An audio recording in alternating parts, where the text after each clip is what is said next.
The city of Portland declares a state of emergency, hilarious construction fun, and our weekly jobs report. My name is Sean. This is Construction Business TV. Let's get right to it.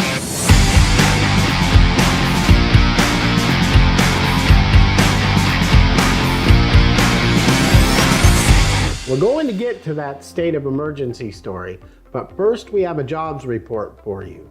Cybercoders is hiring a roofing superintendent in Portland, Oregon. They state that the salary range is $70,000 to $85,000 a year. They're looking for an individual that desires a long-term management position with a financially stable, high-quality, mid-large size re-roof company.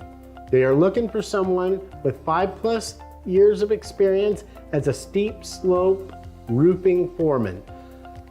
Now, that's a superintendent or other industry involvement experience that will work for that as well. They ask that you have a positive attitude and a good work ethic with superior verbal and written communication skills. Bilingual ability is a plus, and there is health insurance, 401k, paid time off, and company vehicle or vehicle allowances. Information on how to apply is listed in the description below. Moving along. Hilarious Construction Live has a new show on Instagram.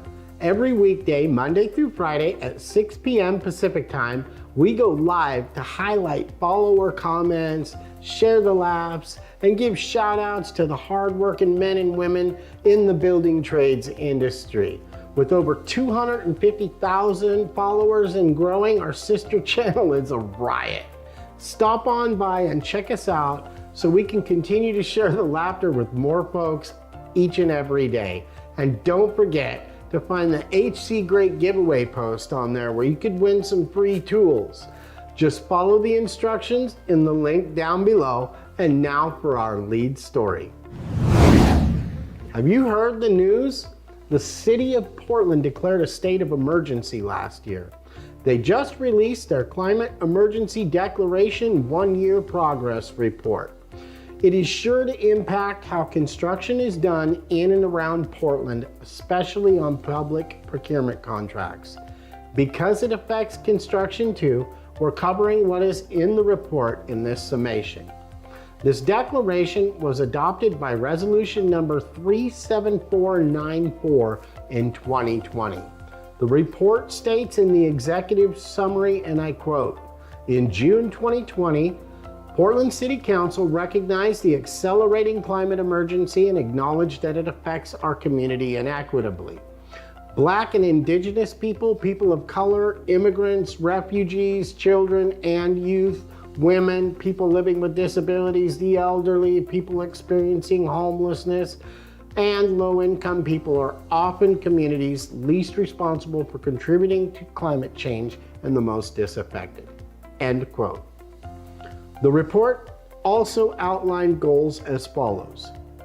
They seek to support and advance climate justice and establishes a new ongoing climate justice initiative that will provide a framework for government and community to partner, identify, and implement strategies that advance a shared vision for climate justice and action.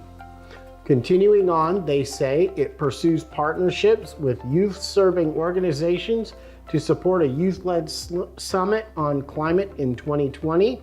It amends the city's emissions reduction targets by at least 50% reduction in carbon emissions by 2030 and net zero carbon emissions before 2050.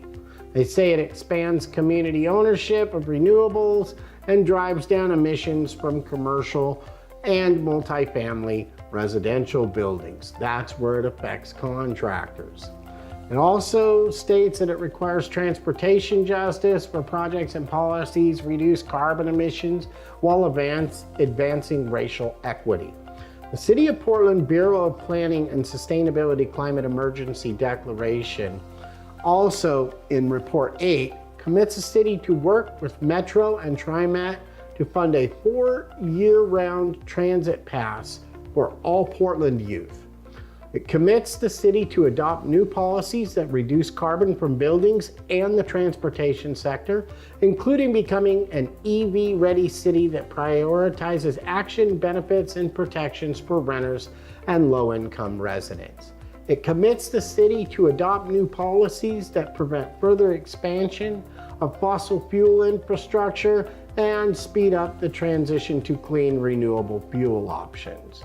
They also say it commits the city to update protections and enhance the tree canopy, especially in East Portland, to address public health risks and urban heat islands. It directs the city to require demand management and close collaboration with BIPOC communities before any future freeway construction or expansion.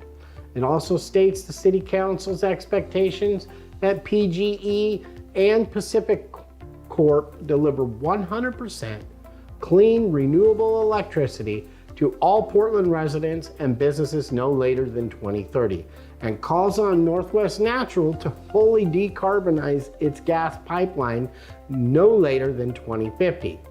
The Bureau also states that building initiatives going forward will be centered around these goals adopted by Portland City Council. This is sure to have an effect on the construction business, and that's why we covered it here.